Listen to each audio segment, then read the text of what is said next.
आज हमारे साथ हैं बीजेपी के वरिष्ठ नेता और देश के सबसे चर्चित मुस्लिम चेहरों में से एक मुख्तार अब्बास नकवी साहब।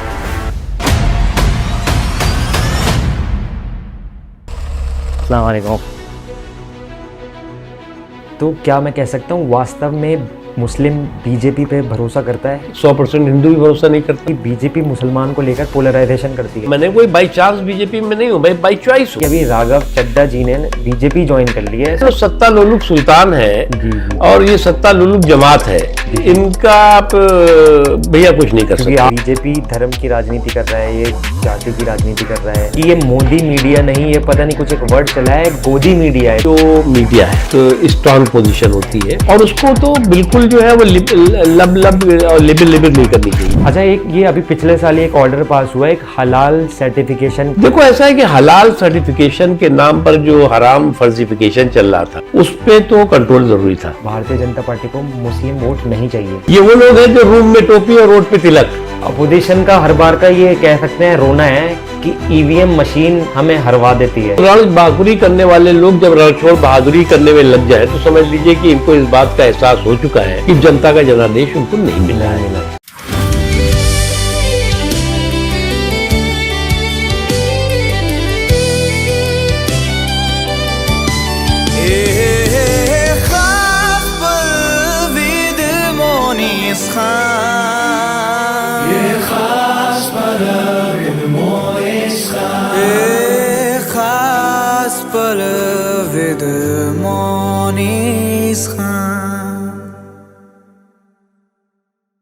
अस्सलाम वालेकुम, आदाब। खास पल विद मोनिस खान के एक न्यू एपिसोड में आप सभी का स्वागत है।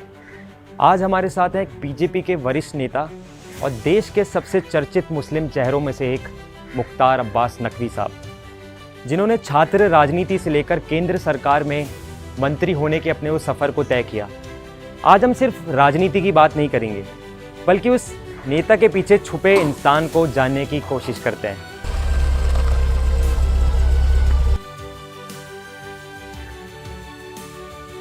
कैसे हैं आप? बस अल्हम्दुलिल्लाह, as usual handsome and like जवान। वो आपकी नजरें हैं, नजरें नहीं, नजरें इनायत है। अच्छा, शुरुआत से शुरू करते हैं जी।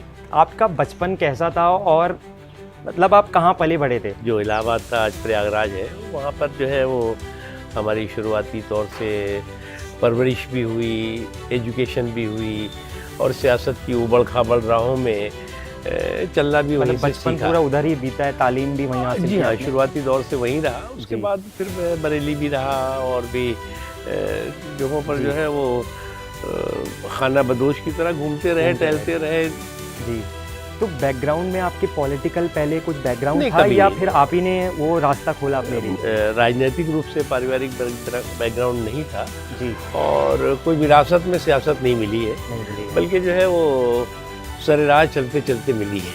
अच्छा, 17 साल की उम्र में आपको जेल जाना पड़ा था, इमरजेंसी इन इंडिया में। हाँ, तो क्या मैं वो मोमेंट मान सकता हूँ कि आपको राजनीति में धकेलने का वो एक मोमेंट था? मैं मानता हूँ उससे 1 साल पहले ही से मान लीजिए आप, जयप्रकाश नारायण जी की लीडरशिप में इमरजेंसी के दौरान, इमरजेंसी से पहले एक समग्र क्रांति का आंदोलन की शुरुआत हुई थी, जिसमें सारे जितने भी स्टूडेंट थे, यूथ थे, जिसे आप जेन जी आजकल कहते हैं ना, जी, तो वो सब कूद पड़े थे जी। और एक ऐसा माहौल था कि वो जुनून भी था, जज्बा भी था और वो जनतंत्र के जुनून और जज्बे से लबरेज जो पूरा के पूरा एक माहौल था, उसमें मैं भी एक अदना सा सिपाही बन गया। और जब इमरजेंसी लगी, धरपकड़ हुई, जेल वगैरह में लोगों को डालने जाने लगा, तो हम भी गए। तो क्या मैं कह सकता हूँ वो जो आइडियोलॉजी आपकी उस वक्त थी, आज का अगर आप यूथ देखते हैं, जैसे कि आपने अभी जेनजी बोला, तो जेनजी अगर जो आज की आइडियोलॉजी और आपकी उस वक्त की थी, आप इसको कैसे सिमिलर मानते हैं? देखिए, एक बात मैं बताऊं आपको हसनैन भाई कि आइडियोलॉजिकल कमिटमेंट जो उस वक्त रहता था जी, जैसे मैं अपनी बात बता सकता हूँ कि जिस वक्त मैंने इस राह को पकड़ा था, उस वक्त कभी मैंने नहीं सोचा था कि मुझे एमएलए बन जाऊंगा, मैं एमपी बन जाऊंगा, मैं क्या बल्कि कोई भी अपोजिशन का व्यक्ति उस वक्त सोचता ही नहीं था। उस वक्त तो एक सिंगल ट्रैक था, वो था कांग्रेस का। अच्छा। और कांग्रेस जो सत्ता की जिसको सियासत करनी है वो कांग्रेस में जाए जी। और जो अदरवाइज जो जाना चाहता है उसमें कम्युनिस्ट पार्टीज थी, सोशलिस्ट पार्टी थी, जी। जनसंघ थी, इस जनसंघ तरह थी, की पार्टियां थी, बिल्कुल। वो थी। और या फिर जो है वो छात्र और युवा आंदोलनों के बीच जी, में जी, जी। आप काम करिए, ये एक था। तो कभी भी जो है वो आपका जो सियासी सफ़र है वो सत्ता लोलुप जो है वो सोच के साथ नहीं हो सकता। नहीं हो सकता। अच्छा, 1986 में आपने भारतीय जनता पार्टी को ज्वाइन किया। हाँ। उस वक्त बीइंग मुस्लिम कितना टफ डिसीजन था वो आपके लिए कि आप बीजेपी ज्वाइन कर रहे हैं, या मैं इसको यूं कहूं कि कितना रिस्की चीज़ थी आपके लिए वो? बहुत था। देखिए क्या है कि बीजेपी के लिए जो राजनीतिक असहिष्णुता जी। और स्पृश्यता का माहौल था, इनटॉलरेंस और अनटचेबिलिटी का माहौल, वो बीजेपी ने या कोई जनसंघ ने नहीं बनाया था, लेकिन जो हमारा बीजेपी और जनसंघ के जो पॉलिटिकल अपोनेंट्स थे उन्होंने वो उन्होंने उस तरह से बनाया था। और जब ये जनसंघ के खिलाफ ये बना था तब जनसंघ कभी कोई चैलेंज नहीं था, पॉलिटिकल चैलेंज नहीं था। कभी उनके जो है वो ये नहीं था कि साथ जनसंघ जो है कांग्रेस को खत्म कर जी, दीजिए। जी, लेकिन एक विलन चाहिए था, विलन उनको। चाहिए था। एक खलनायक चाहिए था। और उस समय के जो हुक्मरान थे उन्होंने जनसंघ को और उनकी पूरी की पूरी सिस्टम को एक खलनायक के तौर पर पेश तो किया। वो एक डर था आपके अंदर कि मतलब कह सकते हैं कि आपको वो डर हो अंदर कि यार मैं कुछ क्या देखो, करने जा रहा मुझे डर हूँ? होता तो मैं इस रास्ते पे आता ही नहीं। डर नहीं था, लेकिन हाँ ये बात सही है कि लोगों को अजूबा लगता अजूबा था। लगता।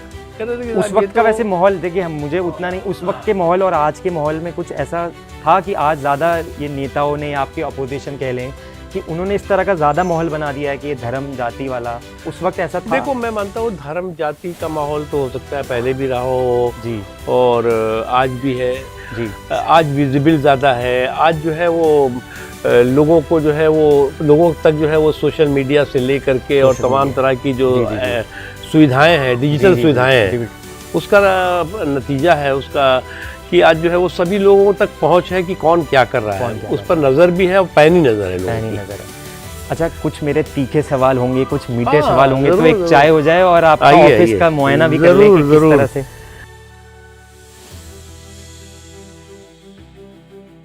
अच्छा, ये मुझे कुछ कश्मीर का लग रहा है आपका जब हाँ, ये जो था जब 2014 जी। वाला चुनाव हुआ था, जी, तो ये एक संकल्प था कि भाई कश्मीर से कन्याकुमारी तक जो है, तो करगिल से कन्याकुमारी तक जो है वो बीजेपी जीते। अच्छा, इसके लिए मैं इंचार्ज था करगिल का। तो ये करगिल के जो है वो उस वक्त उस दौरान था, का अभी ये कश्मीर का है। जी, ये कश्मीर जो है वो 370 के लगने के बाद पहली बार मैं गया था और मैं सारी फोर्स के कहने के बावजूद मैं ये लाल चौक गया था। अच्छा, आपने ये कदम उठाया था इस तरह का? जी हाँ, वो जी। सारा कुछ मीडिया में है, अभी भी देखेंगे आप तो। जी, जी, और लाल चौक में मैंने वहाँ के लोगों से, दुकानदारों से, जो कि लाल चौक कितना खतरनाक था कि कोई जी, जी, जी। बड़े बड़े लोग जाने को डरते थे। और ये मैं देख रहा हूँ, ये मोदी जी के साथ जो आप ये, हाँ, ये जो है वो 2015 का है ये। अच्छा, 15 में मैं पार्लियामेंट्री अफेयर मिनिस्टर हो गया था। जी, जी, जी, जी। तो उस वक्त का है जो हम लोगों की प्रेस ब्रीफिंग होती है, वो है ये जो है ये अडवाणी जी के हाँ, टाइम का है। ये जो हाँ ये इलेक्शन रैली है। इलेक्शन रैली, ये जो है वो 2012 का है। ये मोदी जी जब चीफ मिनिस्टर थे गुजरात के, अच्छा, गुजरात के, तो जी। उस वक्त जो है एक फंक्शन था, उसमें हम लोग थे। ये शायद आपने शपथ ली थी मिनिस्टर, ये कब का है? ये जो है शपथ जो पहली बार ली प्रणब मुखर्जी साहब हैं, फिर दूसरी बार ली जो रामनाथ कोविंद जी हैं। उससे पहले अटल जी के टाइम में जब ली थी तो वो अलग हो गई।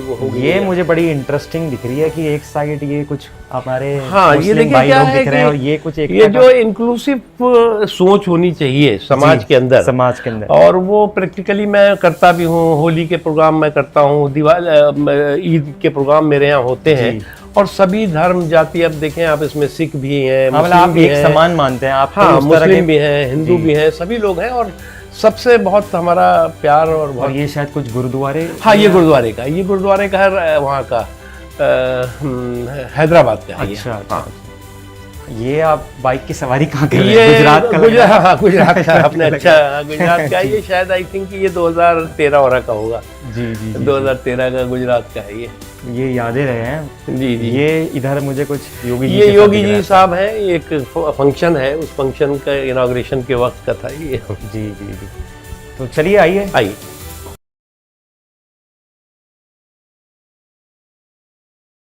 आपको बीजेपी का मुस्लिम चेहरा कहा जाता है, तो क्या मैं कह सकता हूँ वास्तव में मुस्लिम बीजेपी पे भरोसा करता है? देखिए, मैं ये तो नहीं कह सकता कि मुस्लिम भरोसा करता है या हिंदू भरोसा करता है। 100% हिंदू भी भरोसा नहीं करता। जी। तो इसलिए हाँ, ये बात सही है, जो हॉस्टिलिटी है, जो बीजेपी के लिए जो है वो निगेटिविटी है, वो मुस्लिम समाज में ज़्यादा है। अब उसके लिए मैं मानता हूँ कि देखिए, बीजेपी ने जो है वो काम में कोई कमी तो नहीं की, लेकिन हाँ, बीजेपी के लिए जो है वो उनके लिए वोटों में कंजूसी ज़रूर दिखाई पड़ती है। अब जब विकास में कमी नहीं, वोटों में कंजूसी, तो उसका एक ही रीज़न है कि जो परसेप्शन बना हुआ है कि बीजेपी जो है वो एंटी फला है, एंटी फला है, एंटी फला है, वो एक बीजेपी को, क्योंकि आज भी मैं बोल रहा हूँ ना कि आज भी विपक्ष ये आरोप लगाता है कि बीजेपी मुसलमान को लेकर पोलराइजेशन करती है, एक भेदभाव करती है। ये कहीं ना कहीं प्रोपेगेंडा ऑपोजिशन से भी आ रहा है।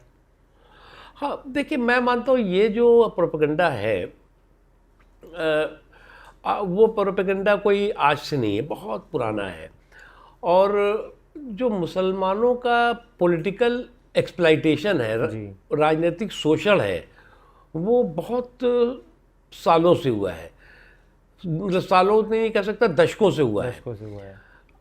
जब मुल्क बंटवारा हुआ जी, जो विभाजन की विभीषिका रही है, सबने देखा, कत्लेआम देखा, किस तरह से डिवीज़न देखा, सब कुछ हुआ जी।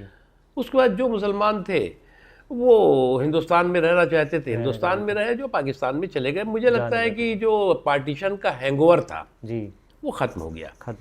लेकिन अनफॉर्चुनेटली उस पार्टीशन के जो विभाजन की विभीषिका थी, उसका बहुत बेदर्दी और बेशर्मी के साथ कुछ पॉलिटिकल पार्टीज़ ने बहुत बुरी तरह से एक्सप्लॉइटेशन किया। तो उस वजह से वो बढ़ता चला गया चीज़, बहुत बढ़ता गया। और आज भी है। मैं ये आपको ये कहूँ कि साहब सब कुछ बदल गया, ऐसा नहीं है। हाँ, मतलब उसमें गलती हो सकता है, हमारी भी थोड़ी है, थोड़ी उधर भी है। मतलब बीइंग मुस्लिम लीडर, एक वरिष्ठ नेता, आप ये मानते हैं? मैं इसलिए कह रहा हूँ, मैं चुनाव लड़ा भी हूँ, लड़ाया भी हूँ, मैं जीता भी हूँ, हारा भी हूँ।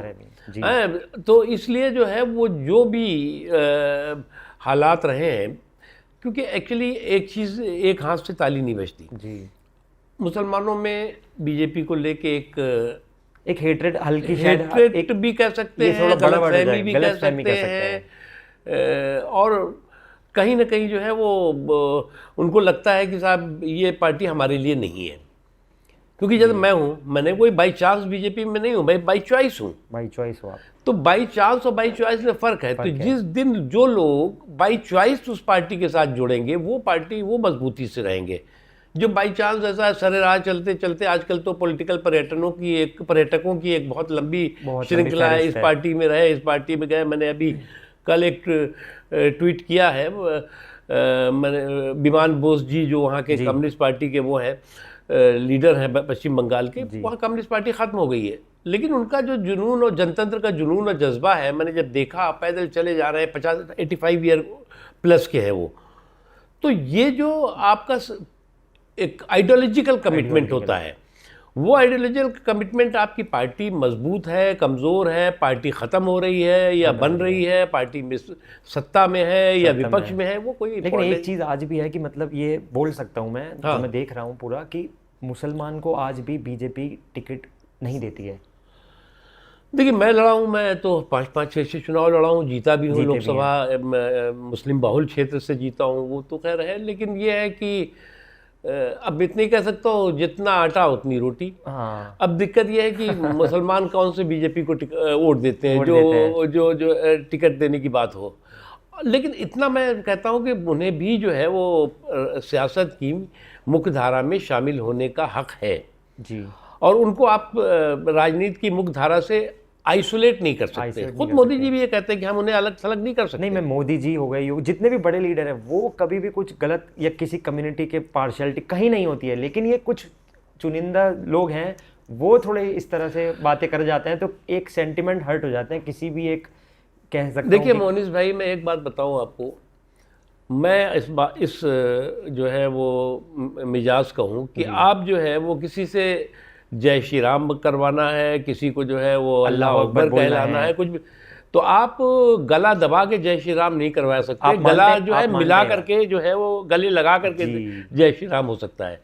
कुछ लोग जो है गला दबा के जय श्री राम की जबरदस्ती, हाँ। क्योंकि देखिए एक मैं मिजाज का हूँ, मैं एक रिलीजन को, आप सबका अपना एक फेथ होता है, जबरदस्ती मत करवाओ। अच्छा, है राम के वजूद पे हिंदुस्तान को नाज, तो ऐसा नहीं है कि किसी को जो है वो भगवान राम से या उन मर्यादा पुरुषोत्तम से कोई एलर्जी है, नहीं। लेकिन हाँ, जिस दिन आप जो है वो गला दबा के कहेंगे जय श्री राम होना चाहिए, वो गलत है। तो गला दबा के नहीं, गले लगा करके आप लगा के करें, हम भी प्यार से करेंगे, वो भी प्यार से करेंगे। अच्छा, एक जैन जी से मुझे याद आया, जैसे मैं खुद एक जैन जी हूँ, हमारे एक बीच में ना बहुत ज़्यादा सोशल मीडिया पे हर जगह पे चला था कि जो शादियाँ हो रही थी कि हिंदू मुसलमान, और इस चीज़ पे तक माहौल इस तरह का बन गया है कि आपने मुसलमान के लड़के से शादी कर ली है या इसने हिंदू से शादी कर ली है, उस बात पे इतना बवाल बना रहे थे अपोजिशन कि अब ये कहीं ना कहीं मतलब क्यों इतना ज़्यादा बढ़ क्यों रहा है। देखो, यही सो कॉल्ड जिहाद के नाम पे जो लोग फसाद करते हैं, उनकी जो मानसिकता है वो बहुत जहरीली होती है। आप मुझे तो बड़ा ताज्जुब होता है, कई लोग मुझे कहते हैं साहब जो है वो फला जिहाद हो रहा है, फला जिहाद हो रहा है। मैंने कहा जिहाद के बारे में समझ तो लो कि आपको सब चीज़ में जो है वो खाना जिहाद हो गया, तो पानी जिहाद हो गया, तो लैंड जिहाद हो गया, तो लव जिहाद हो गया, पता नहीं क्या क्या जिहाद की नई नई डेफिनेशन है। तो मुझे नहीं लगता, देखिए मेरा मानना है कि हमारा देश जो है वो दुनिया का सबसे बड़ी डेमोक्रेसी है, और दुनिया की सेक्युलर देश है, ओल्डेस्ट जो है वो सिविलाइजेशन है, राइट, सभ्यता है।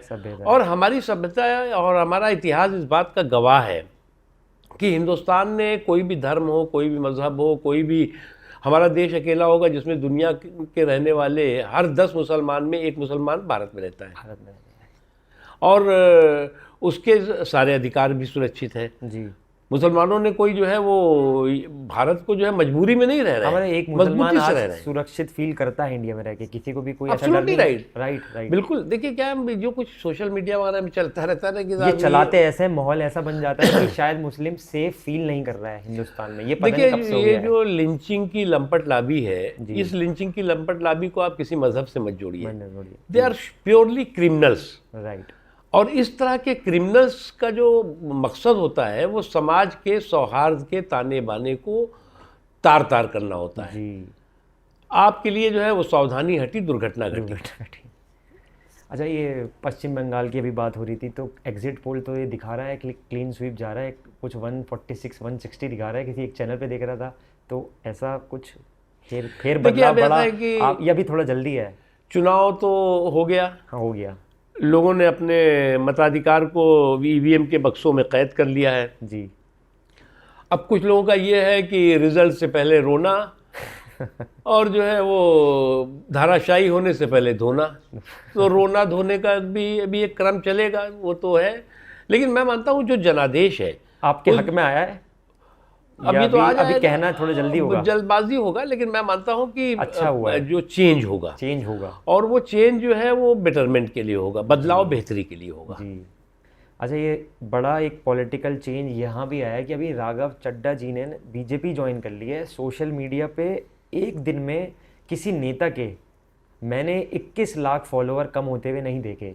तो ये उन्होंने बीजेपी ज्वाइन किया, हो सकता है कुछ इंटरनेट, तो इस पे क्या आपकी कुछ देखिए, मेरा मानना है कि आज का दौर क्या हो गया, सियासी किसका सफर कब किधर का हो जाए जी, किधर का दिखता रहे और किधर का हो जाए जी। तो सियासी आजकल सफर जो है वो सुबह आप उनसे मिलेंगे तो कहाँ दिखेंगे और शाम को मिलेंगे तो कहाँ दिखेंगे मतलब आओ हवा कहाँ की मुड़ जाएगी, हाँ वही करें। तो ये जो सत्ता लोलुप सुल्तान है जी। और ये सत्ता लोलुप जमात है जी। इनका आप भैया कुछ नहीं कर सकते। आप 40 साल से एक ही पार्टी में बने हुए हैं, ऑलमोस्ट 40 साल पूरे। देखो एक बात मैं बताऊँ मोहसिन भाई, मोनिस भाई जी, कि अपना घर छोड़ कहीं और ना जाया जाए, घर की बिखरी हुई चीज़ों को सजाया जाए। अरे भैया, आप आज सत्ता में हैं, कल विपक्ष में होंगे, आज आप जो है हीरो हैं, कल जीरो होंगे, ये तो चलता ही रहेगा। आपका जो आपकी अपनी पर्सनालिटी है, आपकी अपनी जो सोच है, आप जो है वो उसी को जो है वो छल करेंगे, उसके साथ धोखा करेंगे, तो जनता, आप उनके साथ छल करेंगे, जनता आपको छू मंतर कर देगी। हाँ, मतलब इन्फ्लुएंस नहीं होना किसी से। कुछ लोग इन्फ्लुएंस हो जाते हैं ना कि ये इन्फ्लुएंस नहीं होते, वो सत्ता लोलुप होते हैं। ये सत्ता लोलुप जो लॉबी है, ये वर्ड अच्छा है, बड़ा सत्ता लोलुप, मतलब पावर हंग्री।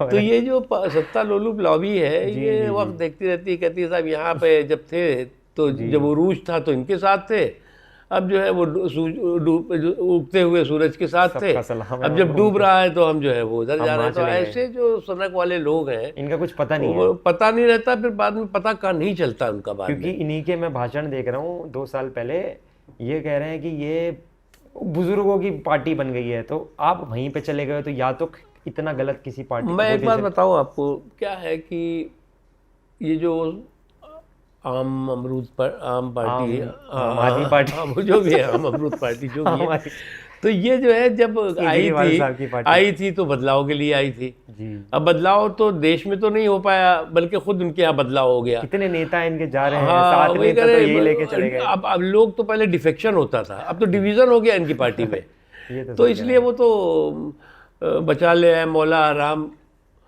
आपका क्या होगा अंजाम, तो वो जाने।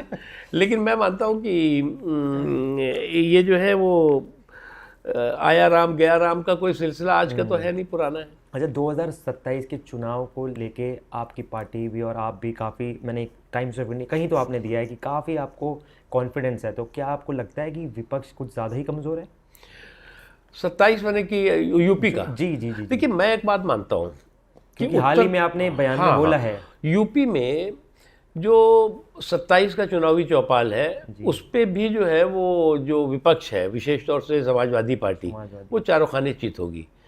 और चाहे समाजवादी टीपू हो, चाहे सामंती सुल्तान हो, उनको एक बात समझ लेना चाहिए कि अभी जो है वो उनके लिए जो है वो दिल्ली बहुत दूर है और लखनऊ भी काफ़ी दूर है। क्योंकि उत्तर प्रदेश में जो बदलाव है, एक तो डेवलपमेंटल एक्टिविटी है, दूसरी चीज़ ये जो क्राइम था उस पर कंट्रोल हुआ है। मैं इसको जो छोटी मोटी आप घटनाएं कहते हैं कि साहब यहाँ पे जो है वो उन्होंने मीट बंद करा दिया, मछली बंद करा दिया, इसी पे लोग अपोजिशन हाँ ये सब चलता रहता है। ये तो क्या है कि कोई इशू है नहीं, तो उनका कि मांस मछली पे लग गए, उनका कि जी हम कांवड़ के रास्ते में जो है वो मछली के ठेले लगाएंगे, ये हमारा लोकतांत्रिक अधिकार है। ये तो बेवकूफ़ी, इससे ज़्यादा कुछ नहीं है जी। अभी आपने देखा था ना कि पश्चिम बंगाल में जो पहले ममता जी माँ माटी और मानुष का उन्होंने जो है वो एक झांसा दिया था। अब वो माँ माटी मानुष का उनका झांसा जो है मांस माछी और मुसलमान पे टिक गया आगे, और अब देखिएगा क्या होगा उसका हश्र, क्या होगा उसका। अच्छा, कभी भी कह सकते हैं ना, जैसे मैंने अब यही बोलना था ना कि बीजेपी धर्म की राजनीति कर रहा है, ये जाति की राजनीति कर रहा है, तो कुछ नेता हैं जो आप जैसे अभी मीट की बात बोली थी, तो वो कुछ ना कुछ ऐसे भड़काऊ भाषण दे देते हैं, तो एक किसी समुदाय के या किसी कम्युनिटी के ना वो हर्ट हो जाते हैं सेंटिमेंट। देखिए, बीजेपी जो है वो मैं मानता हूँ कि पंथ निरपेक्षता पर विश्वास करने वाली पार्टी है और सबको साथ लेकर चलने वाली पार्टी है। स्लोगन था कि सबका साथ सबका विकास। देखिए, हम आज भी बरकरार है। हम एक नेशनल पार्टी भी है, यस, वो नेशनल पार्टी भी है, नेशनलिस्ट पार्टी भी है। आप जब बीजेपी का संविधान है, बीजेपी की आप मेंबरशिप अगर लेंगे तो मतलब आपके लिए मैं नहीं कह रहा हूँ, कोई भी तो लेंगे तो आपको जो है वो उसमें जो है पंथ निरपेक्षता के प्रतिबद्धता आपको होगी, समाज के सभी वर्गों को साथ लेने की चलने की प्रतिबद्धता होगी, गांधीवादी समाजवाद के प्रति प्रतिबद्धता होगी, डेमोक्रेसी लोकतंत्र के प्रति प्रतिबद्धता होगी, संविधान के प्रति प्रतिबद्धता है जी। ये जब तक आप उसको शपथ नहीं लेंगे आप मेंबर नहीं बन सकते जी। हाँ, ये बात सही है कि जो बीजेपी का सवाल है, बीजेपी एक पॉलिटिकल पार्टी है और पॉलिटिकल पार्टी सभी को साथ लेके ही चलने पर यकीन करती है। आज जो है वो आइसोलेशन में नहीं रह सकती कि साहब इसको हम साथ लेंगे, इसको साथ हम नहीं लेंगे। वो कुछ चुनिंदा लोगों की वजह से एक कहीं ना कहीं नाम उस तरह से चला जाता है। जैसे अभी मैं सीधा सवाल कर ही लेता हूँ आपसे, तो ये है कि 2 कम्युनिटी हैं। अब 2 कम्युनिटी में मैं एक चीज़, मैंने पिछले साल का मैं एक वाक़या बता रहा हूँ। 2 कम्युनिटियाँ आज मैं देख रहा हूँ, बहुत सारी यात्राएं निकलती हैं, बहुत सारी चीज़ें होती हैं, पूरा प्रशासन उनके साथ, सब कुछ एक सपोर्ट के साथ किया जाता है। यहीं मैं एक वाक़या देखूँ, लास्ट ईयर हुआ था, एक इंसान एक कम्युनिटी का अपने खुदा को, अपने भगवान को, अल्लाह को याद कर रहा था और पीछे से एक पुलिस ने या किसी ने लात मार दी थी उस पर। देखिए, मुझे लगता है कभी कभी कुछ अति उत्साही अधिकारी, हालांकि उनको सस्पेंड भी कर दिया था बीजेपी की तरफ से, मैंने उस पर बोला था कि ये कुछ अति उत्साही अधिकारी अक्सर हड़बड़ी में गड़बड़ी करते हैं। देखिए, मैं मानता हूं कि समाज में कभी भी किसी भी समाज के प्रति जो है वो आप अनटचेबिलिटी का माहौल और उनके प्रति क्रिमिनल कॉन्स्पिरेसी का माहौल नहीं बना सकते। ये एक कुछ लोग अति उत्साही अधिकारी हड़बड़ी में गड़बड़ी करते रहते हैं और वो उसका उनको खमियाजा भुगतना पड़ता है। लेकिन ये बहुत आइसोलेटेड घटनाएं हैं, बहुत छुटपुट घटनाएं हैं, और इस घटना को आधार पर आप हमारे देश की जो सोच है, हमारे देश के जो संस्कार हैं, हमारे देश की जो संस्कृति है, उसको आप नहीं जोड़ सकते। अच्छा, आज के राजनीतिक माहौल में आप विपक्ष की भूमिका को कैसे देखते हैं? मतलब क्या वो जिम्मेदारी से ठीक से काम कर रहे हैं या सिर्फ इल्ज़ाम लगाने वाले काम कर रहे हैं? देखो, इसमें जो डायनेस्टी के डिफाल्टर डूइंगबाज लोग हैं तो इन डायनेस्टी के डिफाल्टर डूइंगबाज जो है वो जो फिक्सिंग की कबड्डी में भी फिसड्डी साबित हुए हैं। अब इन्होंने फिक्सिंग की कबड्डी, आपने पहले यूपीए बना था, आपने देखा था उल्टा पुल्टा अलायंस जी, उसका क्या हश्र हुआ किसी को पता नहीं। उसके बाद इन्होंने फिर अभी कुछ और दूसरा अलायंस बनाया, फिर तीसरा बनाएंगे, क्या करेंगे। आप जब तक आप स्टेबिलिटी का जो है वो गारंटी नहीं दे पाएंगे। मोदी जी के जो सबसे बड़ी गारंटी दी उन्होंने जी 2014 के बाद, जिस वक्त की प्रधानमंत्री कार्यालय का इकबाल जो है वो डिमोलिश हो गया था जी, पता ही नहीं चलता था कि ये प्राइम मिनिस्टर है, ये सुपर प्राइम मिनिस्टर है, ये डुपर प्राइम मिनिस्टर है, कौन है। मोदी जी ने 2014 के बाद जो प्राइम मिनिस्टर इंस्टीट्यूशन है जी, उसकी क्रेडिबिलिटी को जो है वो स्थापित किया, और सरकार की जो है वो ये जो स्टेबिलिटी है। देखिए, अगर आपकी सरकार स्टेबल नहीं होगी तो देश की स्टेबिलिटी को लेकर पूरी दुनिया में सवाल होंगे। ये तो सही बात कह रहे हैं। आज पूरी दुनिया में युद्ध चल रहा है, संकट का दौर चल रहा है। इस संकट के दौर में भी भारत के लोगों को समस्या कम से कम हो या ना हो, इसका एक ही कारण है जी। मैं यही पूछ रहा हूँ, जैसे जियोपॉलिटिकल जो भी ये चल रहा है, इजराइल का हो गया, यूएसए का हो गया, ये ईरान का हो गया, इस दौरान भारत की भूमिका और ज़्यादा हो सकती थी अगर वो इसमें कहीं ना कहीं बहुत मेजर पार्ट कर सकते थे। आपकी क्या राय है इस पर? क्योंकि हमने ईरान से भी हम सपोर्ट किया जा सकता था, क्योंकि 70 साल से उन लोगों ने हमारे लिए बहुत कुछ किया है।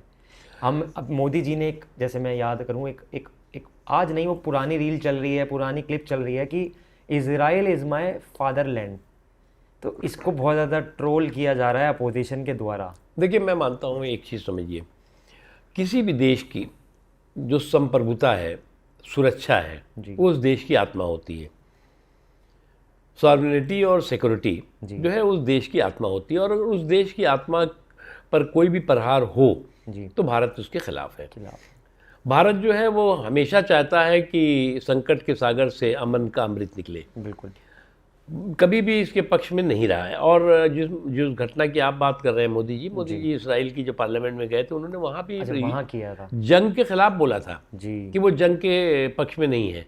और अभी भी मैं खुद गया था, ईरान एम्बेसी भी 2 बार गया मैं, जब स्टेट ऑफ हॉर्मुज का इशू आया, कुछ आया, उसमें बातचीत करने के लिए। तो मेरा तो एक ही मानना है कि जंग में कत्ल सिपाही होंगे, सुरखरू जिल्ले इलाही होंगे।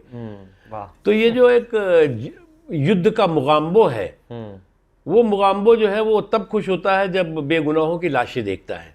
वो मुगाम्बो तब खुश होता है जब बच्चियों की लाशें देखता है। चाहता ही मोगाम्बो यही चाहता है। मोगाम्बो ये चाहता है कि युद्ध होता रहे और उसकी दुकान चलती रहे, समेटता रहे अपनी चीज़ें। हाँ, तो इसलिए हमने कहा कि जंग में कत्ल सिपाही होंगे, सुरखरू जिल्ले इलाही होंगे। तो इस जिल्ले इलाही और इस जंग के मुगाम्बो को जो है वो खुश होने का मौका नहीं देना चाहिए। और उसका एक ही रास्ता है कि अमन और दुनिया सभी देशों की संप्रभुता और सुरक्षा के लिए एकजुट हो। बिल्कुल सही। अच्छा, क्या आपको कभी लगा कि पार्टी में आपकी पहचान एक मुस्लिम टोकन फेस तक सीमित कर दी गई है? देखिए, मैं टोकन तो हूँ नहीं, ना हिंदू ना मुस्लिम वाला टोकन कोई होता नहीं। देखिए, एक बात बताऊँ मैं आपको जी, मैं बहुत स्पष्ट रूप से कहना चाहता हूँ कि इस देश में ना कोई हिंदू नेता है, ना मुस्लिम नेता है, ना हो भी नहीं सकता। बिल्कुल। वो जिंदा गया जो एक मुस्लिम नेता उस टाइम बने हुए थे, बिल्कुल, उस टाइम पे भी कुछ हिंदू नेता भी उभर के आए होंगे, हिंदू महासभा वगैरह में, मुझे मालूम नहीं, याद नहीं। हिंदू नेता मुस्लिम नेता कोई हो नहीं सकता। इस देश का जो मिजाज है वो इस सोच के खिलाफ है जी। और अगर ये सोच इस देश के मिजाज होता तो इस देश में तो फिर मुस्लिम लीग को राज करना होता है या हिंदू महासभा को राज करना होता जी। धर्म के नाम पर तो कोई सियासत है नहीं, पार्टी है नहीं इस समय। कोई पार्टी जो है वो, जो पार्टियां होती हैं उनको जो है वो कॉन्स्टिट्यूशन के प्रति अपना कमिटमेंट रखना होता है, नहीं तो वो पार्टियां ख़त्म हो जाती हैं। बिल्कुल।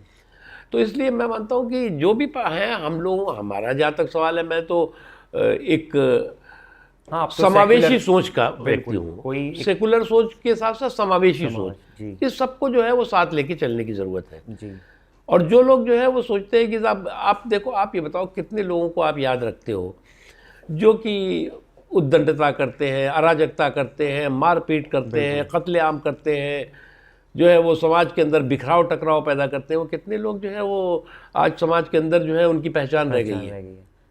ऐसे लोगों से लोग नफरत करते हैं, कोई भी हो। जी। अच्छा, अपोजिशन का ये कहना होता है ना कई बार कि बीजेपी को, भारतीय जनता पार्टी को मुस्लिम वोट नहीं चाहिए, ये एक नैरेटिव है या ऐसा कुछ है नहीं? देखिए, कुछ लोग जो है वो थोड़ा मतलब अपने को ज़रा ज़्यादा, जी कभी कभी मैंने तो इनमें से कई ऐसे लोग देखता हूँ जो कहते हैं ना, नया नया मुसलमान प्याज बहुत खाता है। तो कई लोग जो है वो कोई किसी दूसरी पार्टियों से जो आते हैं वो ज़रा ज़्यादा जो है वो जहरीले हो जाते हैं, कभी कभी जहरीली बातें करते हैं, नहीं तुम्हारा नहीं चाहिए, तुम्हारा नहीं चाहिए। ये वो लोग हैं जो रूम में टोपी और रोड पे तिलक, इनकी सियासत है कि रूम में तो टोपी लगा के बैठेंगे कि तुमसे ज़्यादा, हाँ दिखावे वाले हैं ये। मैं मानता हूँ ये, हाँ बिल्कुल, कि वहाँ चले गए तो तिलक लगा लिया, रूम में टोपी रोड पे तिलक। इलेक्शन आ रहे हैं तो शायद टोपी का माहौल है। अच्छा, क्या आपको कभी ऐसा लगा कि कभी आपने कम्युनिटी को डिफेंड नहीं करा, अपनी खुलकर नहीं कर पाया आप एक, या ऐसा आपको कभी? देखिए, मैं तो अभी जो भी, मैं आपको ये खैर का आपके उसमें कहने की बात नहीं, लेकिन इनडायरेक्टली मैं कहूँगा, विद इन पार्टी जी मैंने बहुत इफेक्टिवली और स्ट्रांगली जी कम्युनिटी के सरोकार को लेकर के कहीं पर भी उस पर चोट पहुंची है तो मैंने तो आपने आवाज़ उठाई है। पार्टी के अंदर बहुत मजबूती से आवाज़ उठाई है। और मुझे इस बात की खुशी भी है और इस बात का फक्र भी है कि जो पार्टी के लिए मुझे इस बात की खुशी है कि मैं पार्टी का यूथ विंग में था, फिर सेक्रेटरी था, फिर जनरल सेक्रेटरी था, फिर वाइस प्रेसिडेंट था, लॉन्गेस्ट सर्विंग वाइस प्रेसिडेंट रहा। अब अटल जी की सरकार में minister information broadcasting parliamentary affair रहा, मोदी जी की सरकार में कैबिनेट मिनिस्टर रहा। तो वो पार्टी उस बात को समझती भी है, सुनती भी है और उस बात का सम्मान भी करती है। मतलब आपने कहीं ना कहीं कॉन्फ्लिक्ट आया हो तो आपने आवाज़ उठाई बिल्कुल, अंदर। जहाँ ज़रूरत हुई कि भाई बाहर भी कहना होगा, तो जैसे आपने एक दो घटना बताई जिस वक्त जो है वो कुछ लोगों को जो है वो कुछ अधिकारियों ने मारा पीटा था, रोड पे, तो मैंने उसको जो है बाकायदा जो है स्ट्रांगली चीफ मिनिस्टर योगी साहब को कहा भी और मैंने उसमें बयान भी दिया था। मैंने कहा ये अनएक्सेप्टेबल है। ये तो निडर हो गया, आपने बहुत बड़ी बात बोली है। देखिए, और यही नहीं, मैंने सैकड़ों बार कहा है। तो इसलिए हो सकता है कि कुछ चीज़ें जो आप कह रहे हैं कि मैंने बहुत चीज़ें, कोई चीज़ें पब्लिकी कहने से जो है वो हमें कोई इसमें गेन तो लेना नहीं है, क्रेडिट लेना नहीं है, तो जहाँ कहना है वहाँ कहा। बिल्कुल, अगर मोदी जी को कहना है तो मोदी जी से बात करी, बिल्कुल, अगर अमित शाह साहब से कहना है तो उनसे बात करी। और मुझे इस बात की खुशी है कि ये लोग जो है वो बात को समझते भी हैं, सुनते भी हैं और स्वीकार भी करते हैं। अच्छा, ये अपोजिशन का हर बार का ये कह सकते हैं रोना है कि ईवीएम मशीन हमें हरवा देती है। ये क्या मसला है? मतलब ये मशीन, कौन सी मशीन है आपके पास जो सिर्फ बीजेपी को वोट डालती है? देखिए मोनिस साहब, एक बात मैं बताऊं आपको, कुछ लोग जो है वो चुनाव में रणबांकुरी करते हैं और चुनाव में जब रिजल्ट आने से पहले रणछोड़ बहादुरी करते हैं। तो रणबांकुरी करने वाले लोग जब रणछोड़ बहादुरी करने में लग जाए तो समझ लीजिए कि इनको इस बात का एहसास हो चुका है कि जनता का जनादेश उनको नहीं मिला है। कभी भी जो है वो जनता के जनादेश को, भाई जो जीता वो सिकंदर, जो हारा वो धुरंधर, क्या करना है इसमें? और इन जीते और हारे सिकंदरों और धुरंधरों को हमेशा ये बात उनके लिए सबक और संदेश है कि जीत तब होती है जब ठान लिया जाता है और हार तब होती है जब मान लिया जाता है। तो ये तो पहले ही मान के बैठ जाते हैं कि नहीं हमें तो जो है वो ईवीएम हरा देगी। अब ईवीएम कोई बीजेपी तो लाई नहीं है। कहा तो यही जाता है, मतलब पता नहीं है। हाँ, वो बात आपने कहा, ये लोगों के दिमाग में बैठ गया है कि साहब ईवीएम जो है वो हरा देगी। ईवीएम जो है वो पहले से सरेंडर कर रहे हैं ईवीएम के नाम पे। हाँ, वो कह रहे हैं। तो वो ईवीएम का किसी को, देखो ये लोग क्या होता है, एक भूमिका बनाते हैं, जैसे कहते हैं पेशबंदी करते हैं जी। वो पेशबंदी करते हैं कि चुनाव का रिजल्ट आने वाला है। रिजल्ट से पहले की पेशबंदी होती है कि जब हम जनता जनादेश नहीं देगी और हारेंगे तो क्या कैसे हारे? तो कहेंगे नहीं, जनता ने नहीं हराया, हमें ईवीएम ने हरा दिया, इलेक्शन कमीशन ने हरा दिया, पैरामिलिट्री फोर्सेज ने हरा दिया, जी जी। स्ट्रांग रूम में हरा दिया, ये सब चीज़ें कहीं ना चलती कहीं हैं। फिर वो बातें निकल आती हैं। हाँ। एक अपोजिशन का सबसे बड़ा जो ये कहा जा रहा है, मतलब पिछले सालों से, पिछले 10 साल से मैं ये सुन रहा हूँ कि ये मोदी मीडिया नहीं, ये पता नहीं कुछ एक वर्ड चला है, गोदी मीडिया है। तो ये क्या है? मतलब मीडिया पूरा बीजेपी ने हर जगह ये कहते हैं कि इन्हीं का होर्डिंग दिख रहा है, यही यही दिखते हैं। ये क्या आप है?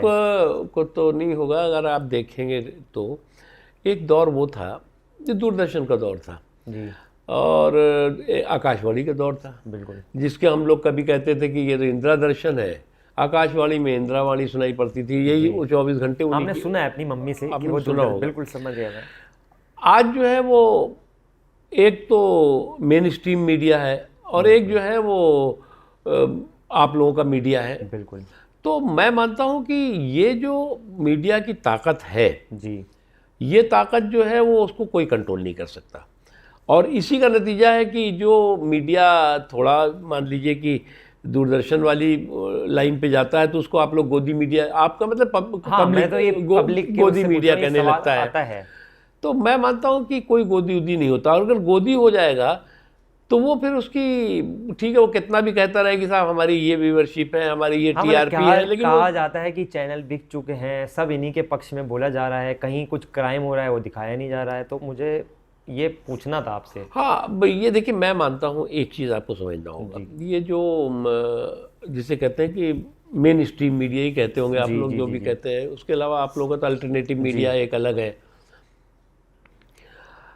बहुत से, सभी तो मैं नहीं कह सकता, लेकिन बहुत से ऐसे जो मेन स्ट्रीम मीडिया है, कई लोग मुझे भी कहते हैं और हमारी पार्टी के लोग कहते हैं, सीनियर लोग अच्छा कहते हैं साहब ये फला एंकर या फला एंकराइन तो ऐसा लगता है जैसे कि ये आपकी पार्टी की प्रवक्ता है। अच्छा तो मैंने कहा नहीं नहीं, वो इफेक्टिवली अपनी बात रखती लग रहा हैं होगा और वो आपको, करते जी। हैं, तो वो जो एक धीरे धीरे परसेप्शन बना है, तो ये मीडिया का अंदरूनी द्वंद्व है। जी अब आपका जो अल्टरनेटिव मीडिया है वो कहेगा साहब हाँ, ये मतलब कहीं ना कहीं वो नैरेटिव सेट हो जाता है। अब जैसे मैं इस पॉडकास्ट में आपसे बहुत सारे ऐसे सवाल कर रहा हूँ जो शायद बीजेपी के अगेंस्ट में जा सकते हैं, तो हो सकता है दूर देखने वाले लोग ये बोलें कि मैं बीजेपी के अगेंस्ट में बैठा हुआ हूँ, तो हो सकता ये एक नैरेटिव पहुंच जाता है। देखो एक बात बताऊं मैं आपको, अभी भी मेरा मानना है कि जो मीडिया है जी वो एक बहुत, इसकी जो है वो बहुत स्ट्रांग पोजीशन होती है,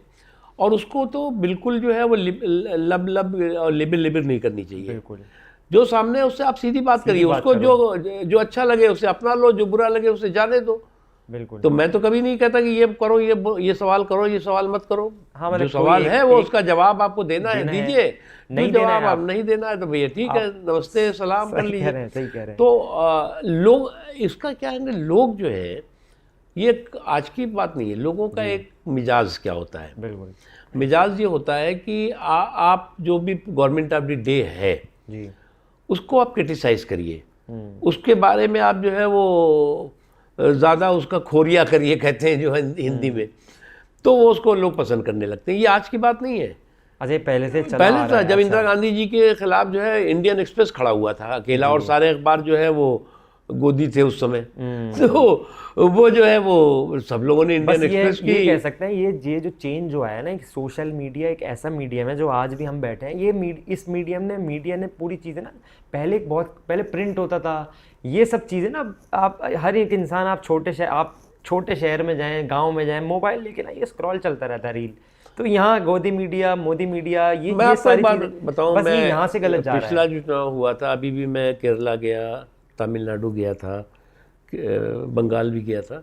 वहाँ पे जो है वो गांव में गए तो उसने मोबाइल देखा, कहा साहब देखिए ये तो ये गड़बड़ हो रहा है, ये तो गड़बड़ हो गई, ये तो ये हो रहा हाँ, है। वो उधर की मैंने कहा आपको कहाँ से पता लगा? तो मुझे फिर क्या याद आया, मैं 91 में लोकसभा का इलेक्शन, मैं चुनाव लड़ रहा था बीजेपी से, मऊ से जी तो रात में 1 बजे मैं जो है वो एक गांव में पहुंचा, पर पहले रात भर कंपेनिंग होती थी। तो एक गांव के 4-5 लोग वहाँ बैठे हुए थे। अच्छा तो उन्होंने कहा अरे क्या हाल चाल है, अरे कहाँ घूम रहे हैं? तो मैंने कहा कि क्या वो बताइए। बोले वो राजीव गांधी जी की हत्या हो गई। अच्छा। तो मैंने कहा तुम्हें कहाँ पता लगा? बोले अभी बीबीसी में आया है। तो उस वक्त क्या था, बीबीसी जो है वो पत्थर की लकीर हुआ करती थी, जो बोल बीबीसी दिया। की नोज है तो फिर मैंने पता लगाया, वो सच निकला। उसी तरह से जो गांव-गांव के लोग हैं वो उस वक्त बीबीसी काफ़ी गांव-गांव में आता रहता था, कहाँ रेडियो सिलोन था क्या था जो, तो वो एक एक रिपोर्ट वर्ल्ड वाइज रखते थे वो जी। कि दुनिया में क्या हो रहा है, ये क्या हो रहा है, हाँ, वो मतलब कर अभी ऑथेंटिक नहीं होता है। आज कई चीजें फोन पे चल रही हैं, ऑथेंटिक नहीं, लेकिन आज व्हाट्सएप जो के है ग्रुप में वो चल रहा है। हाँ कुछ नहीं है। जी। आज जो है जो चीज़ें आपको दिख रही हैं ना, वो जिनविन है कि नहीं है, फेक है कि नहीं है, वो तो आप पता ही बाद में नहीं पता है। लगाओगे। कितने नैरेटिव ऐसे व्हाट्सएप ग्रुप पे ना शेयर होते चले जाते हैं कि अभी अभी एक नया चल रहा है, तो मैंने ये चल रहा है कि कोविड की वैक्सीन जो हम लगाई थी, वो वैक्सीन में ये तो वो पानी लगा दिया। ये एक नैरेटिव, ये व्हाट्सएप ग्रुप पे आजकल ये चल रहा है कि यंग जनरेशन में हार्ट अटैक हो रहा है इस वजह से कि वो वैक्सीन में पानी मिला रखा था। हाँ, ये बात सही है। देखिए क्या है कि ये जो एक इस तरह का जो फेक फैब्रिकेटेड किस्से कहानियाँ होती हैं, जी, ये वायरल बहुत होती हैं। वायरल बहुत होती है। आप जो है वो देश के हित में बहुत चीज़ें हैं, देश में ये विकास हो रहा है, देश महान हो रहा है, वो वायरल कोई नहीं वो करेगा। वायरल नहीं करेगा। ये चटपटी होती है ना, चटपटी होती हैं, मज़ेदार होती है, लोगों को अच्छा लगता है, तो उसमें जो है वो मिर्च मसाला भी होता है। शेयरिंग चलती है ना, फिर इधर से शेयर उधर से हाँ, शेयर, सब वो फिर तो आग की तरह फैल आग की जाता तरह है। फैल जाता है। अच्छा नकवी साहब, हम कुछ थोड़ी पर्सनल स्पेस में मैं आपकी जाता हूँ। मुझे थोड़ा ये बताइए कि आपकी शादी कौन से ईयर में हुए थे और आप सीमा जी से कब मिले थे? लव मैरिज थी या अरेंज मैरिज थी? देखिए ना, ये हमारी तो 91 के दौरान जो हुई थी शादी, जी। 93 में, वो दौर कुछ और था, कुछ लव मैरिज। हाँ तो वो, हाँ वो दौर और था। दौर तो अभी भी वैसे ही है, लेकिन कुछ लोगों ने उसको गंद बना दिया है। जी। तो मैं मानता हूँ कि जो इस तरह की जो शादी ब्याह है, ये हम लोगों का तो खैर स्टूडेंट टाइम से, यूथ टाइम से ही जो है वो मतलब आपकी एक लव दूसरे मैरिज को हुई जानते थी? थे। हाँ, जी। तो वो एक अलग था। जी। अच्छा, कभी कभी आपको ऐसा लगा कि राजनीति ने आपकी पर्सनल लाइफ को अफेक्ट किया हो कभी आपको, या आप उतना टाइम नहीं दे मैंने पाए? जोड़ा नहीं उसको, पर्सनल लाइफ को कभी नहीं जोड़ा। देखिए, पॉलिटिकल और पर्सनल लाइफ को जो है वो, जो लोग भी सियासत में हैं या किसी भी क्षेत्र में हैं, उनको जो है वो अलग करके ही रखना चाहिए। आपका जब एक पारिवारिक जीवन है, आपकी एक फैमिलीज होती हैं, फैमिली होती है, तो उस फैमिली और जो हाँ, आपने आपका उसको एकदम पर्सनल अलग ही होता है रखा वो उसको अलग कभी। रखा। तो मैं बिल्कुल कभी उसको इन्वॉल्व नहीं करता, न इन्वॉल्व होता हूँ। अच्छा, आपके क्रिटिक्स कहते हैं कि आप सरकार की, जैसे अभी हम बात कर रहे थे ना कि आप बोल रहे थे कि मैं फेवर में, अगर कहीं कॉन्फ्लिक्ट आता है पार्टी में तो मैं आवाज़ उठाता हूँ, तो अपोजिशन का कहना है कि कितनी पॉलिसीज़ ऐसी होती हैं कि जहाँ एक कॉन्फ्लिक्ट आता है लेकिन शायद आप डिसएग्री करते हैं या उसको एग्री करते हैं एक दबाव में पार्टी के, तो क्या देखिए, कभी कभी हो सकता है ऐसा। जी। देखिए क्या है कि पार्टी का इंटरेस्ट जो है वो कभी कभी हमें ज़्यादा इम्पोर्टेंट होता है। तो आप डिसएग्री करते हैं तो उसका, आपका डिसएग्रीमेंट जो है उसका फोरम होता है। जी। उस डिसएग्रीमेंट को आप जो है उस फोरम पे बताइए पार्टी को। जी। बहुत बार ऐसा हुआ है कि भाई किसी चीज़ पे डिसएग्रीमेंट हुआ है, बहुत बार ऐसा हुआ है कैबिनेट में डिसएग्रीमेंट मैंने किया है, और प्राइम मिनिस्टर जो भी थे उन्होंने जो है उसको, चाहे अटल जी रहे हो चाहे मोदी जी रहे हो, उन्होंने स्वीकार भी किया और उसका सम्मान भी हाँ, किया और सुधार भी किया। मौके की सिचुएशन को देखे कई हाँ, बार तो डिसीजन इसलिए ज़रूरी नहीं आप अपना डिसएग्रीमेंट मोहल्ले पे और सड़क पे शोर मचाइए। जी। और जो लोग इस तरह का डिसएग्रीमेंट का सड़क पे शोर मचाते हैं वो शुद्ध रूप से ढोंग करते हैं, दिखावा करते हैं और उसके पीछे उनकी जो है वो सीरियस सोच नहीं होती। अच्छा, 40 साल के करियर में सबसे मुश्किल फेज कौन सा लगा आपको, कि अभी कभी लगा हो कि ये वो दौर मुश्किल था आपके लिए? देखिए, जब मैंने पॉलिटिक्स शुरू की जी। तो मैं सच बताऊं, मैंने कभी नहीं सोचा था मैं एमएलए बनूंगा, मैं एमपी बनूंगा, मैं मिनिस्टर बनूंगा, मैं पार्टी के शीर्ष पदों पे आऊँगा। बिल्कुल। और मेरा ये जो इतनी 60 साल 65 साल 68 साल की जो मेरी एज है, उस एज के दौरान जो है वो मैं I am very much satisfied person कि मुझे सारी चीज़ें जो है, आपको कोई रिग्रेट नहीं है? रिग्रेट नहीं है। देखिए, जो आपका, हाँ ये बात सही है कि आप जी को जो है वो आगे काम एक जुनून और जज्बे के साथ काम करते ही रहना चाहिए, और उस काम में जो है वो जो आपको रिस्पॉन्सिबिलिटी मिलती है, जो चीज़ आपको मिलती है वो स्वीकार करना चाहिए। अब क्या है कि यानी शुक्र जरूरी करना नहीं चाहिए कि ऊपर हाँ वाले शुक्र का। करना चाहिए। बिल्कुल बिल्कुल। आपका जो है वो मेहनत करना जो है वो आप आपका काम जारी है। रखिए, जी जी जी।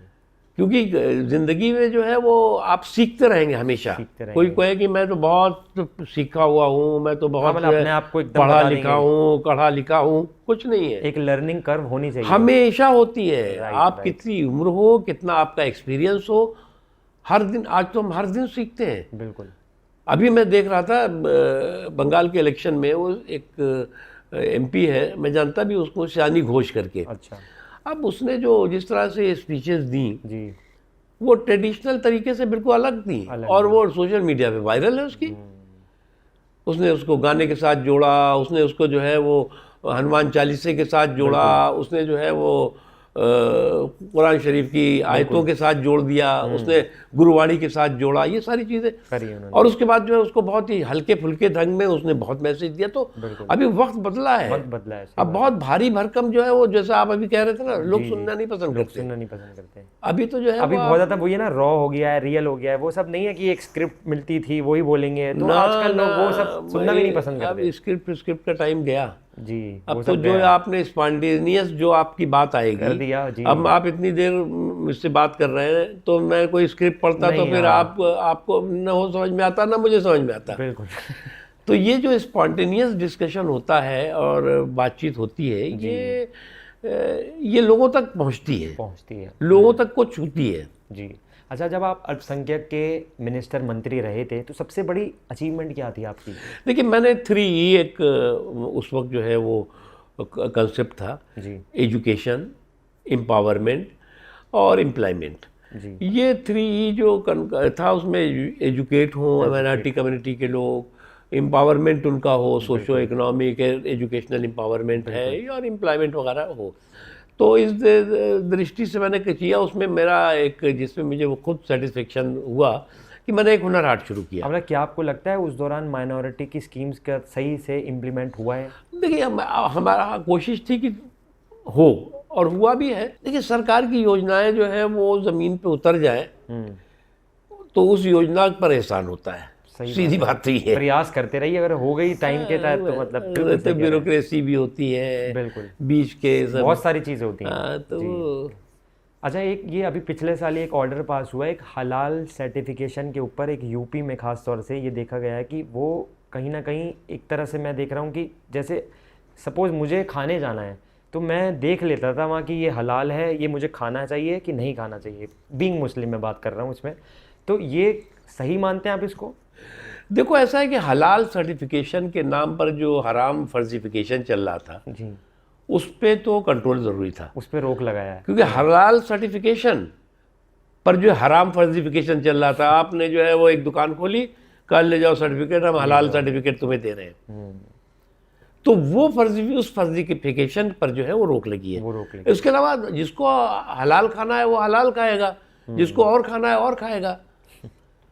लेकिन जो सर्टिफिकेट, अब ठीक है, सरकार ने एक व्यवस्था करी है, सरकारी स्तर पे वो सर्टिफिकेट मिलता है, आप लीजिए और मिलता है। लेकिन ये जितने भी रेस्टोरेंट हैं, सो कॉल्ड रेस्टोरेंट, बड़े बड़े रेस्टोरेंट में अगर हम जाते थे तो वो पहले दिखा देते थे, अब वो दिखाएंगे नहीं, आपको मना कर देते हैं कि जी अलाउड ही नहीं है हमें, चाहे उनके पास हो वो, लेकिन वो किसी वजह से वो नहीं वो दिखा लोग पाते जो हैं। है वो देखिए क्या है, फिर जो स्ट्रिक्टली जो है वो हलाल खाना पसंद करते हैं तो वो फिर वो खुद ढूंढ ढांढ के उनको उनको कर समझ लेते लेते हैं, हैं, कर लेते हैं। वो अपने से सर्टिफिकेट तैयार कर लेते हैं।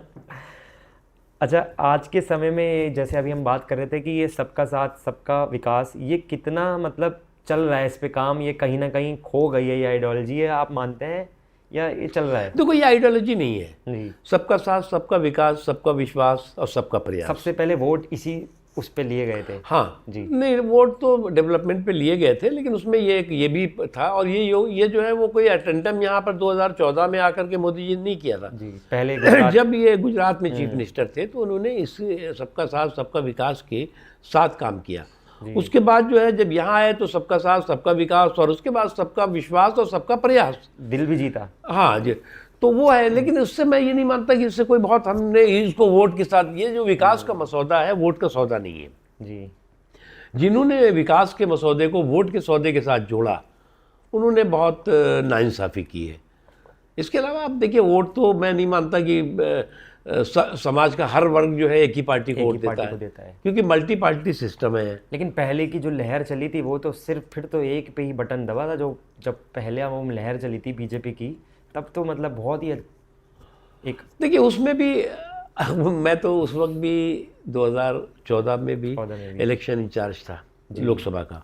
आपने बहुत पास पार्टी देखा का होगा जी। 2019 में भी लोकसभा में जो पार्टी का था उसमें भी इलेक्शन इंचार्ज था। 2024 वाले में भी जो प्रधानमंत्री जी का पूरा कैंपेन था, मैं इंचार्ज था उसका जी। मैं एक बात आपको बताऊं, मुझे इस बात का अफसोस भी होता है कि जब विकास में कमी नहीं तो वोटों में कंजूसी क्यों। सही बात है। अब ये हो गया है कि हमें जो है वो गड्ढे में वोट डालना है, लेकिन बीजेपी को नहीं देना है। और ये जो सोच बन गई है, उससे जो है वो जो दूसरी पार्टियां हैं फायदा वो सोचती है कि साहब इनकी तो मजबूरी है, इनका कोई ये बीजेपी को नहीं देना तो हमको डालेंगे, गड्ढे में डालेंगे, लेकिन हम देंगे हमको। तो वो जो एक्सप्लॉइटेशन हो रहा है ना जी, वो बहुत खतरनाक है। मैं तो ये नहीं कह सकता कि एकदम कोई बदलने वाला है, लेकिन ये बात सही है, मुझे हिंदुस्तान के मुसलमानों को सिखों से सीखना चाहिए, सिख समाज से। देखिए ऐसा है कि गोल्डन टेम्पल आपने सुना, ऑपरेशन ब्लू स्टार, बिल्कुल 84 का कत्लेआम सिखों का देखा आपने। इन सब के बावजूद सिख कम्युनिटी ने लगातार वहाँ कांग्रेस को जिताया भी, कांग्रेस की सरकारें भी बनाई। इसकी घटनाओं के बाद की बात कर रहा हूँ, और आज भी साथ में है।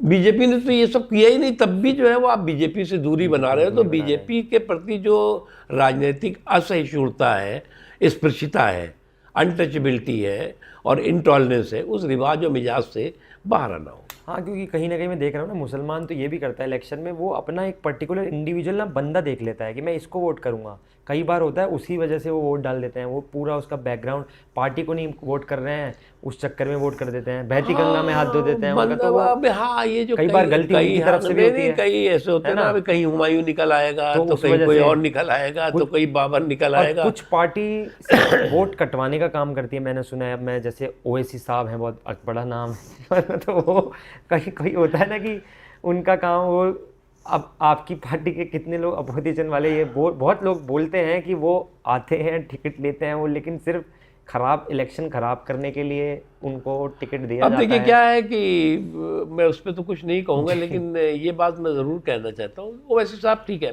पार्टी बनाने का किसी सबको हक है, सबको हक है। और वो अगर मुस्लिम समाज के लिए काम करना चाहते हैं तो मुस्लिम समाज के लिए जो है वो आज़ादी के बाद डॉक्टर फरीदी की मुस्लिम मजलिस भी बनी जी। उसने लेकिन समझौता किया था, उसने जो है वो त्रिदलीय मोर्चा बना था, उसमें लोक दल था, संयुक्त सोशलिस्ट पार्टी थी और डॉक्टर फरीदी साहब की मुस्लिम लीग थी, ये मुस्लिम मजलिस थी। तो वो तो बहुत एक उनका जो है वो बहुत अच्छा एक सेकुलर माइंडेड व्यक्ति थे वो। खैर वो ख़त्म भी हो गई मुस्लिम मजलिस शायद जी। लेकिन अगर पार्टियां बनती हैं तो उसमें उनके बारे में परसेप्शन ये नहीं होना चाहिए कि साहब ये इसकी जो है बी टीम है, ए टीम है, और कुछ लोग बना देते हैं उसको, वही बात है। अच्छा, ये एक काल्पनिक टाइप क्वेश्चन है, मैं ये अगर आपको सीएम बना दिया जाए तो सबसे पहले आप क्या चेंज करना चाहेंगे देश में? देखिए मैं मानता हूँ कि आपको जो भी, मैं तो खैर जो कैबिनेट मिनिस्टर होता है प्रोटोकॉल में सीएम से ऊपर होता है जी। मैं हमेशा एक चीज इस पक्ष में रहता हूँ कि आपका जो डिसीजन करने का क्षमता है आपकी, वो जो है वो मतलब लटकी वाली नहीं होनी चाहिए, स्पष्ट होनी चाहिए। अगर आप एक ओहदा रखते हैं तो आप बोलिए। और जो भी जहाँ पर भी जो चीज़ उसको उस योजना का फ़ायदा होना चाहिए जी, वो बिना रुके हुए, बिना थके हुए, बिना स्पीड ब्रेकर के वो लोगों तक पहुँचना। हाँ, जैसा कि आपने बताया कि जब आप कैबिनेट थे तो आप खुल के बोलते थे, जहाँ आपको लगता था आप बोलते थे, जहाँ आप डिसएग्री होते थे। नहीं, मैं आईएनबी मिनिस्टर था जी, तो उस वक्त जो है वो जब जिस वक्त जो है वो डीटीएच आया, डीटीएच की बात आई तो बहुत मुखालिफ थे लोग। बहुत से लोगों ने उसका कुछ कल्चरल बताया, कुछ मुस्लिम समाज के लोग आए कहने साहब ये तो घर घर तक जो है वो अश्लीलता पहुंच जाएगी। फिर हिंदू समाज के भी बहुत से जो कुछ धार्मिक लोग थे उनका साहब घर घर तक गंद फैलाएगी, ये तो बंद करिए, नहीं करिए। लेकिन मैंने किया और डीटीएच मेरे समय में हुआ और आज जो है वो समय में स्टार्ट हुआ था जी। अच्छा, जाते जाते मेरा एक ये सवाल रहेगा कि आज के युवाओं को राजनीति ज्वाइन करनी चाहिए या इससे परहेज करना चाहिए? करना चाहिए। करना देखिए ऐसा है कि मैं एक बात बताऊं आपको, पॉलिटिक्स जो है वो परिवर्तन कर, अगर आप कहीं भी किसी भी शोबे में लाना चाहते हैं, जी हिस्से में लाना चाहते हैं, तो पॉलिटिक्स उसका एक इम्पॉर्टेंट जो है वो टूल हो सकता है। बिल्कुल। और आज की तारीख में जो है वो जो पॉलिटिकल सिस्टम में जो लोग आते हैं उनका एक पहले से तय होते हैं कि मुझे जो है वो ये बनना है, ये बनना है, ये लेना है, इस सीट टिकट लेना है, ये लेना है। इस सीट से लड़ना है, इस सीट से जीतना है हारना जो है जी वो नहीं आप सोच वो नहीं सकते। आप सोच सकते। जी जब पहले क्या था ना कि एक टाइम ऐसा था कि जब लोग सोचते थे एमएलए एमपी या सरकार बनाना कांग्रेस का काम है, हाँ, पहले वही चलता था। हमारा काम जो है वो विपक्ष में जो है वो तमाम मुद्दों पर बिल्कुल। इफेक्टिव तरीके से बात को रखना है। आज का लीडर मतलब एजुकेशन होके बहुत कुछ चेंज ला सकता है, अगर ये आज का बहुत युवा है बड़ा और वो change। पॉलिटिकल में एंटर करता है तो। बहुत बड़ा चेंज हो सकता है। देखिए मुझे बहुत अफसोस होता है कि एक हज़ारे साहब थे वो बीच में आए मैदान में, जी उनके आंदोलन ने बहुत इस आंदोलनों का बहुत नुकसान किया। आप उसको सही देखते हैं वैसे जो वो हुआ था? मैंने पूरा कहा ना उनके आंदोलन के नाम पर उन्होंने बहुत लोग गलत आंदोलनों का नुकसान किया। आड़ में बहुत गलत काम हुए। और जिस तरह का वो उस समय एक श्रद्धा थी मेरी भी, जी मैंने भी कहा था कि सरकार जो है वो बहुत एरोगेंट हो गई है फलानी माँ का, और मैं ये हज़ारे साहब से बात करनी चाहिए। लेकिन जो अभी जानकारी आती है मुझे बहुत अफसोस होता है। अफसोस होता है उन पे। मतलब आप गांधी बन रहे थे और मतलब आप तो चौधरी बने थे, चिल्लर भी नहीं साबित हुए। अच्छा, जाते जाते एक हमारा रैपिड फायर राउंड होता है, इसमें आपको 1 वर्ड या 2 वर्ड में मुझे अच्छी सी बात बतानी है। तो ये है कि 1 वर्ड में अगर बीजेपी को समराइज करा जाए तो? देखिए मैं मानता हूँ कि भारतीय जनता पार्टी जो है वो एक नेशनलिस्ट पार्टी है, नेशनल पार्टी है, और उसको जो है वो आप पसंद करो ना पसंद करो इग्नोर नहीं कर सकते। इग्नोर नहीं कर सकते। 1 वर्ड में नरेंद्र मोदी जी। नरेंद्र मोदी जी जो है वो जो है उनकी जो शख्सियत है जी वो शख्सियत जो है वो बहुत संघर्षों के बाद तैयार हुई है। 1 वर्ड में अपोजिशन को अगर कुछ बोला जाए तो? देखो ऐसा है कि जीत की जलेबी हो या हार का हलवा, दोनों में जनतंत्र का जायका होता है, इस बात को समझना चाहिए। सबसे टफ सवाल जो आपसे कभी किसी ने नहीं पूछा और आप जवाब देना चाहते हो उसका? देखो टफ तो जो अच्छा लगे उसे अपना लो, जो बुरा लगे उसे जाने दो, मैं तो ये कहता हूँ। तो टफ तो कुछ होता नहीं जिंदगी में, हुआ टफ आपकी सोच होती है। बिल्कुल। अच्छा, पॉलिटिक्स या फिर पीस? पीस और politics made for each other. ये तो जो लोग जो है वो पीस को पॉलिटिक्स से अलग करके देखते हैं वो गलत है। सबसे बड़ा मिथ मुख्तार अब्बास नकवी साहब के बारे में क्या है? देखो मेरा तो ये कई लोग कहते हैं, पार्लियामेंट में कई लोग कहते थे कि भैया जो है वो राइट पर्सन रॉन्ग पार्टी में है। फिर कई लोग कहते थे कि साहब वो, तो मैंने कहा भैया ये तो अब माथे पे लिख गया है। माथे पे लिख गया है। 40 सालों में जो है वो संघर्ष करते करते यहाँ पहुँचे, तो इसलिए अब वो राइट हो या रॉन्ग हो, जो हो पसंद करो। हमने उनको कहते थे देखिए ना हम सफर न इमेज बन गई है तो उनको चलाने दो, वो जो चलता है ना हम सफर न किसी हम नशी से निकलेगा, तुम्हारे पाँव का कांटा तुम ही से निकलेगा। तो जो इमेज है वो तुम ही निकालेगी, ये थोड़ी निकाल पाएगा कोई। ये तो सही कह रहे हैं। शायराना अंदाज के लगते हैं वैसे आप मुझे, जितना हमारी बात अभी हो रही है। शायराना अंदाज तो नहीं, तो जिंदगी का जो सारा सफर है वो शायराना ही होता है। आप दो चीजें होती हैं, या तो आप हर वक्त जो है वो सीरियस रहो, आप जो है वो हर चीज को जो है वो बड़े अपने आप को दिखाने की कोशिश करो कि मुझसे ज्यादा कोई दुनिया का सीरियस व्यक्ति नहीं है, और या फिर आप नॉर्मल तरीके से बिहेव करो। जी। अच्छा, विपक्ष का सबसे मजबूत नेता कौन लगता है आपको, अगर आप एक कोई चुनना चाहे? देखो मैं मानता हूँ कि विपक्ष में ये जो डायनेस्टी के डिज्नीलैंड में डिफाल्टर डींगबाज लोग हैं उनका मैं तो उनके ऊपर तो मुझे तरस आता है। कोई भी नहीं है मतलब वो, लेकिन मैं अगर उनमें से भी चुनना चाहेंगे तो मैं देखता हूँ कि अखिलेश जैसे हैं, अखिलेश यादव जी, वो उनमें एक है जुनून है। इधर प्रियंका, राहुल गांधी में कमी नहीं थी, लेकिन राहुल गांधी की लॉन्चिंग जो है बहुत खराब हुई टाइम में हुई, और राहुल गांधी को कांग्रेस पार्टी ने एक ऐसी नॉन परफॉर्मिंग एसेट बना दिया है जिसका अंदर कोई भाव नहीं रह गया, बाहर कोई मोल नहीं रह गया। बिल्कुल। जद्दोजहद में ही है अभी भी वो, कभी उनको ख्वाब पूरा हो। हाँ। अच्छा, सबसे कंट्रोवर्शियल बयान आपका जो आपके खिलाफ गया हो? अब खिलाफ तो मुझे नहीं मालूम क्या कोई ऐसा याद आ रहा होगा? हाँ, एक ज़रूर एक हुआ था। ये बात होगी जब मुंबई में ये हमला वगैरह आतंकवादियों का हुआ था ना, उस समय मैंने उस वक्त जो ताज पे जो पूरा हाँ, ताज पे कसाब वाला बता रहे हैं, कसाब 26/11 बाद में कसाब पकड़ा गया जी उसमें। जी जी जी। उस वक्त जो है वो कुछ लोग जो है वो सरकार के खिलाफ जो प्रदर्शन कर रहे थे, सरकार में हम नहीं थे उस समय जी हाँ, आपकी तो था हाँ, ही नहीं। जी जी जी। तो लेकिन ये कि बड़ा प्रदर्शन और बहुत गालियाँ वालियाँ बक रहे थे, पॉलिटिकल लोगों को बक रहे थे। तो उस वक्त मैंने ज़रूर कहा था भैया कुछ लोग जो है सूट बूट में और फैशन करके जो है वो जो सरकार को गाली बक रहे हैं, इसमें आतंकवाद से लड़ो, सरकार से क्यों लड़ रहे हो, सियासत से क्यों लड़ रहे हो, ये था। ये थोड़ा लगा तो उसको काफ़ी शोर मचा था उस वक्त, तो मीडिया बहुत शोर मचाता था। अच्छा, तो जाते जाते एक हमारी ऑडियंस के लिए कुछ आपका यही एक शायराना अंदाज में अगर आप कुछ बोलना चाहें। देखिए, खास पल विद मोनिस खान साहब के लिए मैं यही एक संदेश दूंगा जी कि वही हकदार है किनारों के जो बदल दे बहाव धारों के। वाह। तो आप जो है वो जो धाराएं चल रही है, अगर उसके विपरीत चलेंगे तभी आप जो है वो धाराओं को धारा जो है बदल सकते हैं। नकवी साहब, बहुत आपका शुक्रिया, आपने हमें अपना कीमती वक्त दिया। तो मिलते हैं एक जल्दी ही नेक्स्ट एपिसोड में। आज का पॉडकास्ट उम्मीद है आपको बहुत अच्छा लगा होगा। यहाँ पे पॉलिटिकल बात भी हुई, कुछ पर्सनल बातें भी हुई और कुछ ऐसी कड़वी बातें भी हुई तो जो शायद बहुत लोगों को बुरी भी लग सकती हैं और अच्छी भी लग सकती हैं। मिलते हैं जल्दी नए एपिसोड में।